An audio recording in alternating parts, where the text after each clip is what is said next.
Hello and welcome back to my channel. It is your boy Keith Normack, and today was actually a surprise day for me because I really wasn't thinking about doing a video today, but I got inspired by one individual, and I'm assuming it's a her because the YouTube name is Cherry Smith. Now, if you can't read that, she basically told me, I enjoyed your review, yada yada yada, um, and she would want me to talk more about a lot of things on Star Trek Discovery. So to that individual, thank you for encouraging me to do this video, and I hope you like this video as soon as it uploads. Yeah, let's talk about one of the main things she pointed out about Star Trek Discovery Episode 3. And, by the way, this is just the second episode of Let's Talk Trek, so, yay, second episode, alright. So let's get to the Black Badges.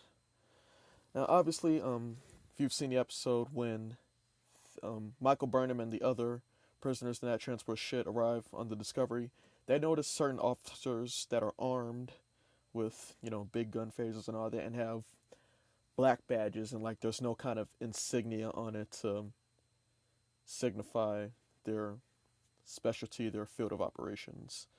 And it's probably been said already, which knowing many Trekkies in my life, yeah, it's probably already been made this connection, but many are speculating that this has a lot to do with Section 31, and yeah, I probably have to agree because, well, for those of you that have a life and don't know shit about Star Trek, Section 31 is basically kind of a secret organization within Starfleet. Like, they do the dirty work, they hide in the shadows and all that.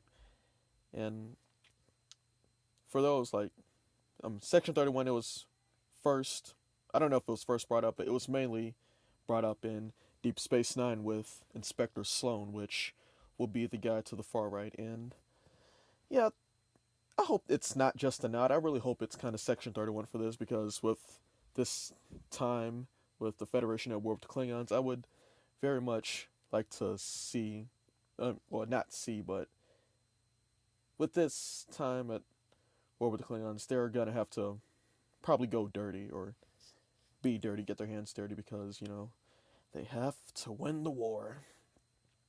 And actually, I hope we see a character like Sloan. And actually, we will get to that in a second. But let's talk about something else that I was asked to talk about, the Discovery ship.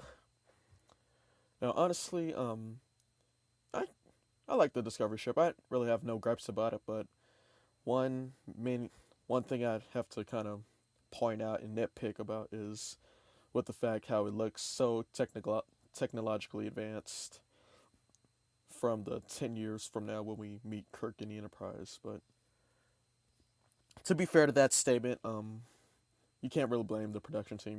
We want to look futuristic, but at the same time, it would kind of look ridiculous for this ship to look kind of tacky and even sillier than the older Enterprise. But to be fair, Star Trek was sometimes fun and silly, so yeah.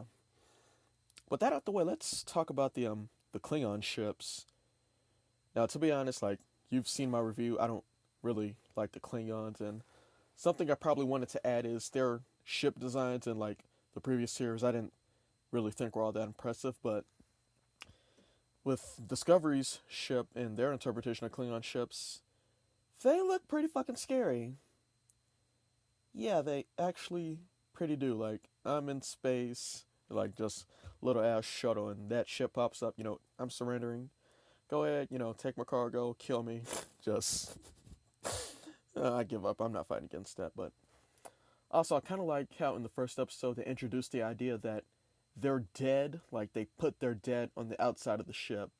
So it's kind of both tactical and ceremonial because they honor their dead by keeping them part of the battle. So I actually thought that was a pretty cool element about the new design of Klingon ships. Let's talk about the next subject, Captain Lorca. Now, Captain Lorca, he's the captain of the Discovery, and actually, this is what I'm talking about. I don't want to say he's going to be the new interpretation of this. You know what? I just say it. He reminds me of Sloan. Pretty much. That's it. I don't. I know, like, some people are like, wait, what? like for those strikers, like how does he, relate to you and Sloane in that opinion? Well, in my opinion, with this time of war, or both during the Dominion War and this war, both were kind of conniving bastards. And, well, obviously Sloane, you can tell it was conniving bastard, but like, what did Stamos do to be a conniving bastard? Well, remember how in the beginning episode 3, how that pilot of the transport ship died just to get, Michael Burnham on his ship? Yeah, that's pretty fucked up. But he also really, like, he has a really creepy, unsettled vibe coming from him. Like, you can't tell what he's gonna do or say next. That's one of the main things I like about Captain Lorca. He's kind of fucking creepy. Like, not the necessarily I'm gonna rape you creepy, but he's the dude in the shadows waiting for you to slow down creepy. That got him terrible comparisons, but you get my point. You get my drift. What I'm trying to say. Case in point, he's creepy. Let's talk about Lieutenant Stamets. Oh my god, I don't know, Stamets or Stamos. I'm probably gonna. Some Trek is probably gonna correct me and grill me over this shit, but when we first meet him, he is kind of a dick to Michael Burnham, which I get. She started the whole Klingon War and she's the first Starfleet mutineer, but even for him, I thought, like, Jesus, dude, like, calm the hell down. You've been through worse. And also, I'm pretty sure he's supposed to be the gay character that we were told about. I'm not 100% sure, but I'm just assuming how the way he talks that he's gay. And you're offended by that, I'm sorry. Feel free to dislike, yada yada yada. But I feel like at first, the first couple episodes, he's gonna come across as the biggest asshole on Discovery ship, but I actually want to like this character, so I hope his character develops into a likable person, because right now he's really just coming across as an asshole. Speaking of Michael Burnham, let's talk about her again. Now, with her being the first mutineer in Starfleet and causing the death of her former captain and friend, Philpe Georgiou, she's really looked frowned upon. Like, she's looked upon as the worst person ever in the world, and can't really blame most people. But also, something that I shook my head about when we finally got to the third episode is the fact that many other crew members from the USS Shinzo was on Discovery. I thought that kind of annoyed me, but at first I thought that was as a way of, them just rehiring actors and keeping them on set for a stupid reason. But then I actually had to think about it. Now, what if this can be seen as a way of Michael Burnham finally confronting her demons? Like, with her feeling guilty and all that, yada yada yada, she finally has to come face to face with the people that she was supposed to protect and let down. And it's not just like with Saru, like he makes a statement in the third episode, like, I'm gonna make sure I protect my captain better than you did. Like, so obviously, with Michael Burnham, she has a couple of things to kick out with her former crewmates, and I actually wonder how many more on there, like how many more crewmates from the Shinzo made it to Discovery. And because I remember this one chick, I think she was the helmsman, and now she has a fucked up face and metal shit in her face, and I think that's a robotic guy, and one part of her head is shaved off to fit in the metal rod. Geez, I'm terrible with descriptions, but you'll see it by the time I get the fucking photo. So yeah, I kind of see that as a way for her to try to redeem herself, but also I think there's one more redeeming quality that Michael has with her, and that is with her being a mentor.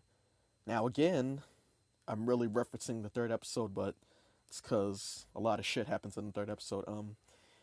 When she finally gets on the Discovery and assigned to quarters, she has a roommate, Cadet Sylvia Tilly, and like I said, my first Let's Talk Trek, I talked about how she was somehow special needs. Like, I don't know if she was autistic or retarded, but it's something mental going on with her. And she's very innocent, and I said I liked her. Like, I really do like her. And something that she said that made me like her even more is that I'm going to be a Captain Sunday. So I like the motivation of her character, despite, she knows about her disability, but she says, you know what, screw that. I don't care about my disability. I'm going to be a captain someday. So, I really, I can really see that working out as Michael Burnham being a mentor figure towards her, both as a way to progress story and characters, but also as a way to redeem herself as a character with her regretting what she's done. All right. This brings us to This is actually just a random topic, but I thought about this. I don't know if anyone else thought about this, but by the middle to the end of episode 3, we're on another ship that's in a distress call to Discovery, and when the um the runaway mission got him. Jesus, you know what I'm trying to say. The getaway team, when they get on the ship, they discover all these dead and terrifyingly mangled bodies, and then which they discover a Klingon telling them to shh, to signify for them to shut the hell up, and then the Klingon is snatched up by some big creature, and I'm sorry, but I couldn't find a photo for that creature, so you would have to see the third episode to know what I'm talking about. But I have a theory, like, it's not 100%, but I have a theory that's supposed to be a redesign of the Targs.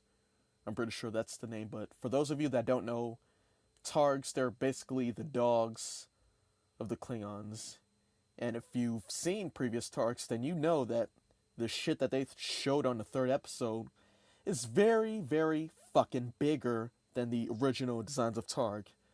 Now, that was my first initial thought, and hell yes to that. Like, I am so hyped if that were to be a Targ, but if it's not a Targ, then, I'd still be pretty disappointed, but it was a very terrifying monster, and according to the preview, if you saw the preview for episode 4, we're supposed to be seeing more of it, so hopefully by that episode they will clarify whether or not that's supposed to be a Targ or some kind of different creature, but yeah, that's pretty much it. So I know for that one person, she said, I'm assuming it's a she, but they wanted me to make a longer video to explain this, but I'm sorry if this isn't long enough for you, but you motivated me to make this video in the first place, so thank you. And whether or not it's long enough or short enough for your liking, I hope you like it. So yeah, that's pretty much it. So thank you for viewing in, and please don't forget to leave some comments, show love by liking and or subscribing, and that is the end of Let's Talk Trek episode 2. Now, since I'm going to be uploading this today, it's going to be Sunday, so, watch out for my next review of Star Trek Discovery episode 4. And also, sometime this week, I'm going to upload an episode of Star Trek Deep Space Nine, so look out for that. Now, with this, I'm pretty much just going to review other original series of Star Trek in order of my favorite to least favorite. Now, with this, obviously signifying this will be my first review, this is going to be my favorite Star Trek series I'm reviewing.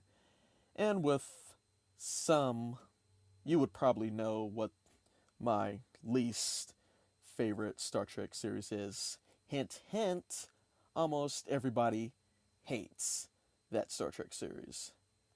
So, yeah, that's pretty much it. Hope you guys enjoy, and like I said before, don't forget to leave comments, show love, like, and or subscribe, and it's your boy Keith Normack, and yeah, I'm out.